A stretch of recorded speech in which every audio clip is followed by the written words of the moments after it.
Highway එකේ යනකොට credit card එකෙන් ගෙවන්න හදනවා කියන එක මේ ඔබ කරපු වැඩක් නෙවෙයි. ඒක ලෝකේ සාමාන්‍යයෙන් ඕනම රටක් භාවිතා කරන දෙයක්. ඒක මේ අමුතු ටෙක්නොලොජි එකක් නෙවෙයි. ගරු අග්‍රාමාත්‍යවරියට මරණ තර්ජනයක් එනවා ඊමේල් එකකින්. එච්චරම තමයි ඩිජිටල් වෙලා තියෙන්නේ. හැබැයි ඔබ මේ බිලියන 3 පාවිච්චි කළ මොන රාජ්‍ය ආයතනයෙන් ඩිජිටල් කරේ? දැන් කෝට් ඔටෝමේෂන් එක ගැන කතා කරා. ඒක කරනවා කියලා කිව්වා. දැන් ඒකේ මොකද්ද පියවර? ඒක ඔබ තමුන්නාසලා කරන්න බලා. ඔබේ කාලෙන් ගන්න, මගේ කාලෙන් එහෙම ගන්න එපා. මට ඔබතුමාගෙන් තව අහන්නත් කාරණයක් තියෙනවා.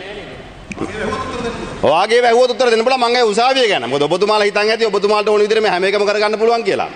ඒ හින්දා ගරු මූලාසර අඩුවේ මන්ත්‍රීතුමනි හරියද? එහෙනම් මයික් එක ඉල්ලගෙන උත්තර දෙන්න. මයික් එක ඔෆ් කරගෙන කෑ ගැහුවට හරියන්නේ නැහැ. ඇමතිවරයා වුණා කියලා. ඔබතුමාගේ විශේෂ වෙන්න පුළුවන්. හැබැයි මම ඔබතුමා ගැන කනගාටු වෙනවා. මොකද ඔබතුමා කරපු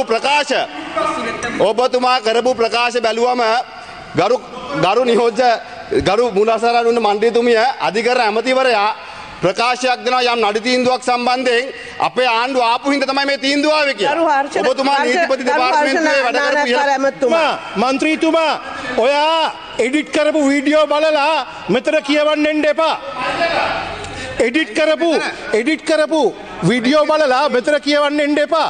සම්පූර්ණ කොන්න මම ඔබතුමාට දෙන්නම්. ඔබතුමාගේ වටිනා කාලය පාවිච්චි කරන්න පනතට අනුන්ට බඩ ගහන්න නෙමෙයි. බොරු කියලා.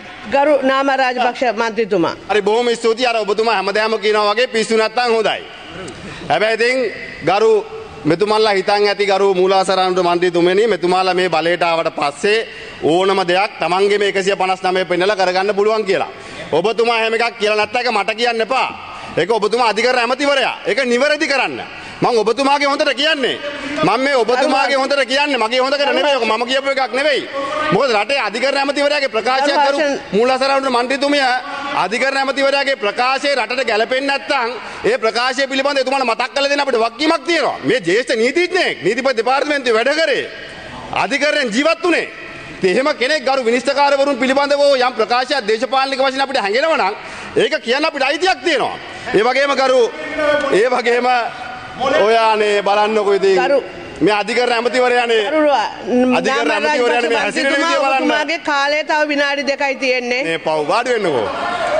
අනේ වාඩි වෙන්නකෝ. හරි වාඩි වෙන්න. බොහොම හොඳයි.